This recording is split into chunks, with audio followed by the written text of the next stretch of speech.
Nobody wins when the family feels. PTE. We're checking for gas leaks. Video from a Ring doorbell camera just released of those two men accused of a deadly home invasion in Rochester Hills. Investigators say the duo posed as DTE workers Thursday night to gain access to the home. Right now, there's a manhunt for these two. Now, the homeowners denied them last night, but the suspects were able to coax their way inside today. Right. But we begin this afternoon with the Oakland County Sheriff's Department searching for two men wanted in disturbing murders in Rochester Hills. We got Sheriff Mike Bouchard right here, who says that this is a situation with Ring doorbell where they've got a search warrant. You've been trying to find these guys. Tell me about it. Who are you looking for? So they have a Ring camera on the front door. We have permission from the owner. We have a search warrant. We've contacted Ring. They reset the password, but it keeps going back to a phone that's not accessible.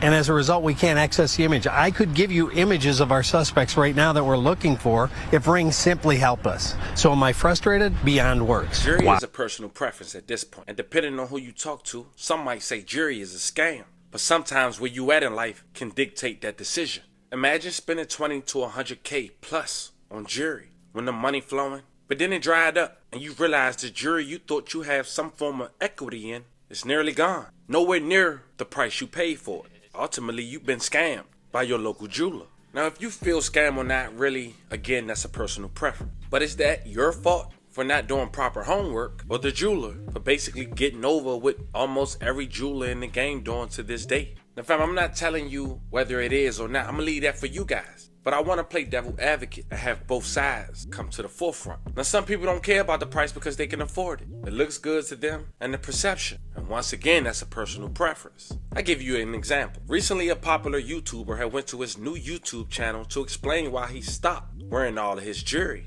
And it seems lately, he's allegedly been going through some financial hardship. He went to an audience, which I'll later play a small clip of, and said he assumed he had valuable assets in his jewelry. Well, he quickly found out that was a lie. He was sadly mistaken. And honestly, it might have influenced his decision on making a tough decision with selling 70% of his main channel and instantly regretting it. Check out this small clip. Nobody's really man concerned. They like, where your jewelry at? First of all, I still have jewelry. The jewelry that I wanted to keep, I kept. And everything I didn't want, I sold. Let me tell you why.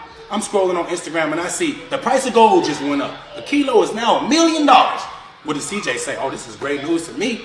Ali, what up? I'm trying to sell this jewelry, bro. This stuff then went up in value.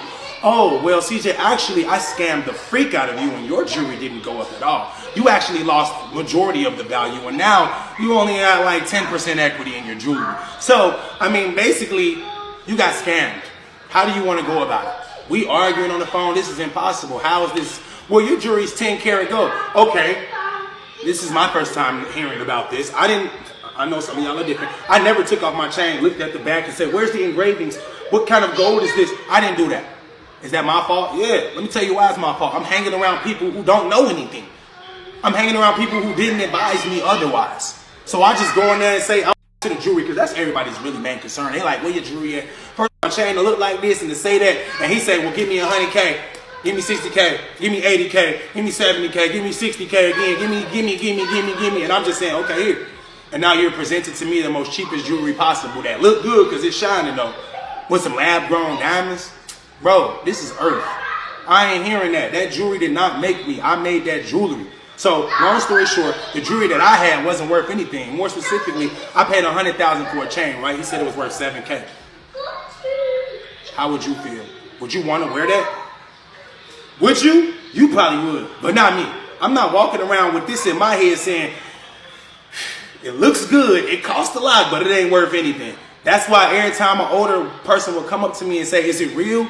I would get offended because they understand jewelry and they like, well, if that's 24 karat, you rocking millions right now and that's crazy.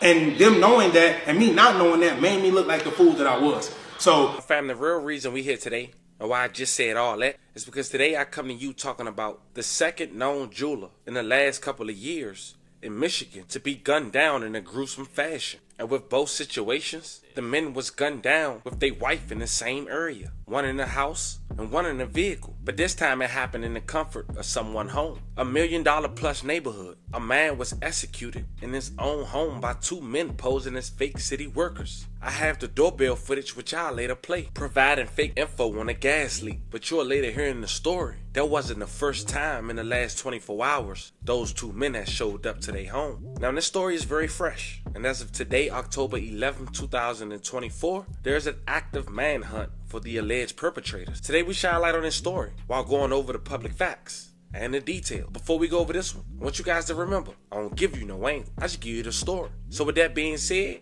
make sure you like, comment, and subscribe. We'll jump right to it. The Oakland County Sheriff's Office is searching for suspects who pose as a DTE worker and allegedly killed a 72-year-old man and duct taped his wife in their home this past Friday. Now before we disclose further details on this gruesome night, I want to talk about the details of the suspects, at least was presented thus far to the public. As mentioned, they posed as DTE workers. DTE Energy, formerly Detroit Edison until 1996, is a Detroit-based diversified energy company involved in the development and management of energy-related businesses and services in the United States and Canada. Its operating units include an electric utility serving 2.2 million customers and a natural gas utility serving 1.3 million customers in Michigan. But allegedly, DTE don't service that neighborhood. Consumer Energy does, which is an investor-owned utility that provides natural gas and electric to 6.7 million Michigans, 10 million residents. It serves customers in all 68 of the states. The company was founded in 1886 and is currently headquartered in Jackson, Michigan. So knowing that fact alone will tell you that was red flag number one. Now the owner of this house where this incident took place was a man who's known to the urban community in Michigan, 72 years old, Hassan Murray, alongside his wife, who we won't name. But this was a successful man who was a father and grandfather and made a successful living out of being a jeweler. Hassan Murray also owned a jewelry business, Gold and Glitter Jewelry, in Wayne County, which might have made him a target of a robbery. Mr. Murray and his wife grew up in Wayne County. They even graduated high school in Wayne County from Hamtramck High School. Murray's Gold and Glitter Jewelry, according to the description, specialized in high-quality gold and diamond jewelry, luxury watches, and custom diamond pieces, and exotic 21-karat gold. Now, police received the call sometime afternoon about a home invasion in the 3700 block of Newcastle Drive in Rochester Hills. Mike Bochard, who was the Oakland County Sheriff, had quoted, "A preliminary investigation revealed two suspects went into the home, claiming to be DTE workers, and needed access to the home for a gas leak." Mike also quotes, "The male victim took the individuals to the basement." Quoting, "The victim's wife didn't see the husband again. They came up a short time later and restrained her, duct taped her, and then for about 20 minutes searched the house and then left." The sheriff's office said the woman thought her husband was kidnapped. However, the victim was found dead in the basement. During the search of the home, the case of the death is unknown. Now fam, before I let you guys hear from the sheriff, check out the door cam footage from the doorbell that was released later that night. DTE. We're checking for gas leaks. An intrusion had happened in this home, came from the woman that lived there. Our deputies responded. They found obviously a crime scene in the basement. We've determined a deceased individual who's the homeowner, her husband. The information we have so far, and it's very, very super preliminary, is that two individuals, a thin African American male and a heavy-set Hispanic male, approached the house and said they were DTE workers looking for a gas leak. They had a placard on the side of a white pickup truck that said DTE. Additionally, we've recently learned that they came last night at about 10 o'clock last night and also said the same thing, but they were not given admittance into the house last night. They came back this morning with the same thing, said there's a gas leak. They were allowed in the house. The husband went to the basement with them where the gas comes into the house, and the wife never saw him again, never saw him come up. So she was upstairs, they came up.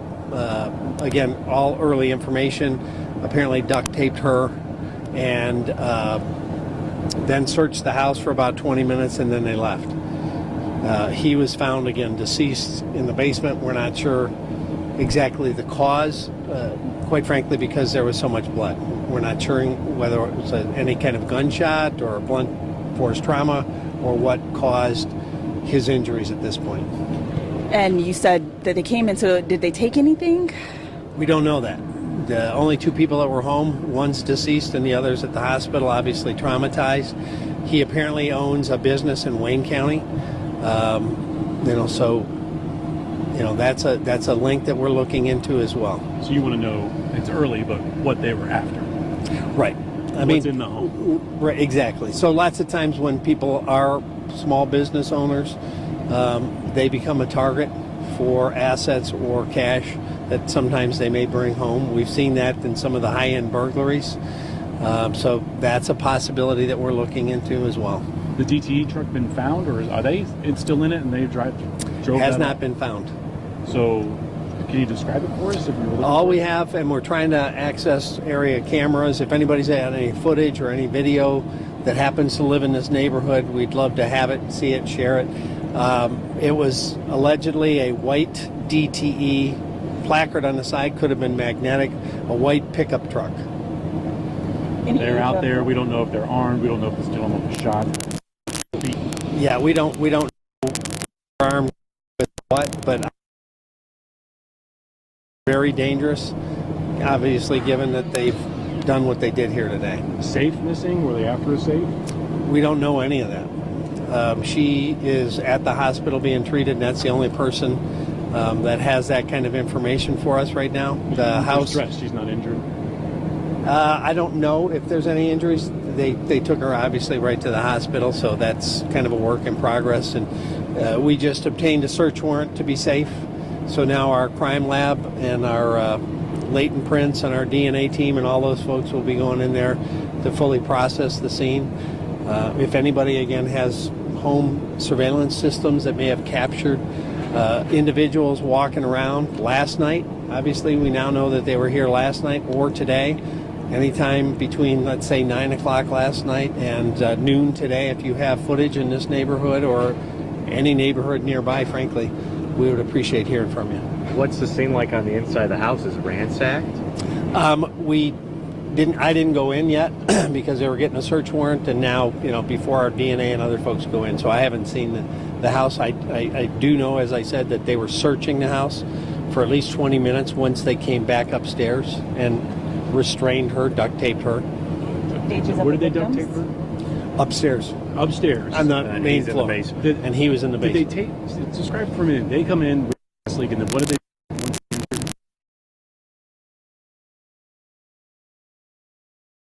From her when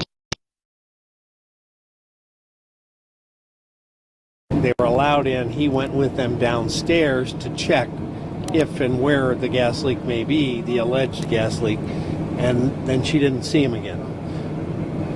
How old are the victims? He's 72. I'm not sure her age. And then they emerge and obviously take her upstairs, or she was upstairs and they duct tape her to a chair or something. Correct.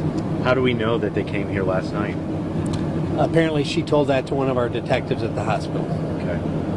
Do we know if they came to any other houses or just this one target? We're canvassing the neighborhood as we speak. Okay. And posing as DTE, like that's been confirmed that they're not with DTE. We have no information that they're with DTE, obviously. Coming twice, especially saying it's a gas leak. I mean, you wouldn't leave a house if there was a real gas leak and then come back the next day and try again. So my intuition is that they definitely have nothing to do with DTE. And there was no one home last night or something, that's why they... No, they didn't allow them entrance last night. Why didn't they allow them in last night?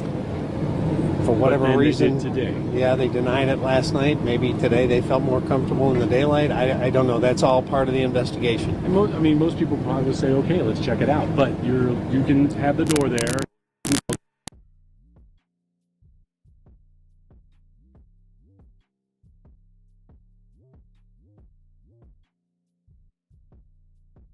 Access to your house and they're from DTE or water or whatever, independently look up the phone number for that and make a contact and ask if they in fact have personnel on scene.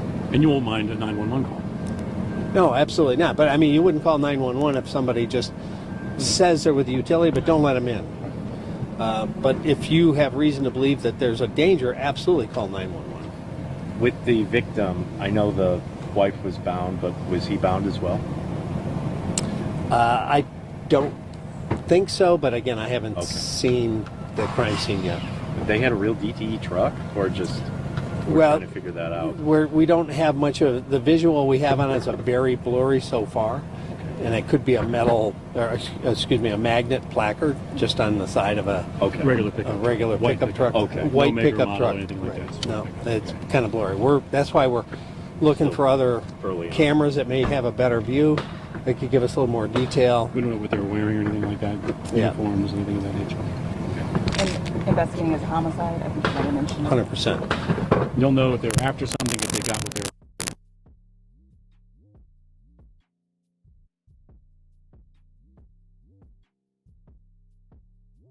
were. Making a leap of, based on what I've seen over my career, they may have thought there was valuables in the home due to the business, and we're trying to get whatever those valuables were. I remember I worked a homicide myself long time ago, and that's exactly what happened. The guy owned a business, and they came to the house to get valuables. They thought the guy brought proceeds home, and they ended up killing the husband in that homicide that I worked when I was a street officer. So. Fam, we want to say once again, rest in peace to the victim and love and condolences to his family. As of now, we really don't know the true motive. We're talking about, as we mentioned, $1 million neighborhood. A person was targeted, robbed, and killed. They let the wife go. It was for a reason. Now, I gave that example of CJ So Cool at the very beginning because that's one of many examples when dealing with the jury game. I hate to break it down, but in my opinion, it's just as dangerous as the dope game. But I gave y'all the facts. Let me know how you guys feel, fam. As mentioned, it's still an active manhunt for the two perpetrators.